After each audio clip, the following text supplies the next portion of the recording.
So now we see the Sim Lian, right, has actually beat at 1,004 already. Okay, so Holland area, of course, we know is popular. The key thing you want to take note, they actually beat 22% higher than the other competitor and the second highest offer. So this is something why we are saying that recently we noticed that the developers are being very aggressive. Because 22% is a lot. Because we are talking about hundreds of millions and they beat 22% higher. Same thing, like we see that Daniel is total 9 bidder. It's like you can see that there's trend that it's getting more and more bidders coming into every GLS already. So how do we actually determine whether the developers are aggressive, right? Usually we also see a number of bidders. If 1 or 2 bidders, okay I mean it's not so aggressive. But now looking at 9, 8, 10 kind of bidders, it's quite aggressive. And the developer all sound quite one. And are big developers. So then you see Kingsford actually bid for the Telok Blangah 1325 lah. This is quite recent news recent news So 1325 I remember because the last video we do I remember it's River Green the price about 1310 it's about that one. So today Telok Blangah is where? RCR. River Green is where? CCR. Now same price already. So we have to understand later we do a wrap up, right? You understand actually now the RCR land is like CCR land already. Then the OCR land becoming RCR price already. Then CCR we have to move to the next benchmark, which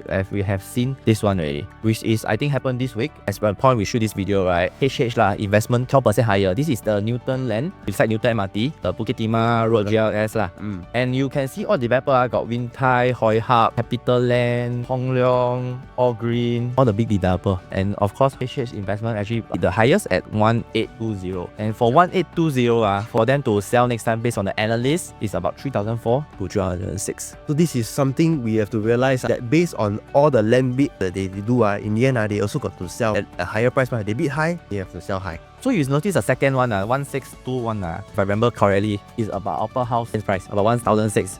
Then they eventually upper house about 3,000. Later we can see.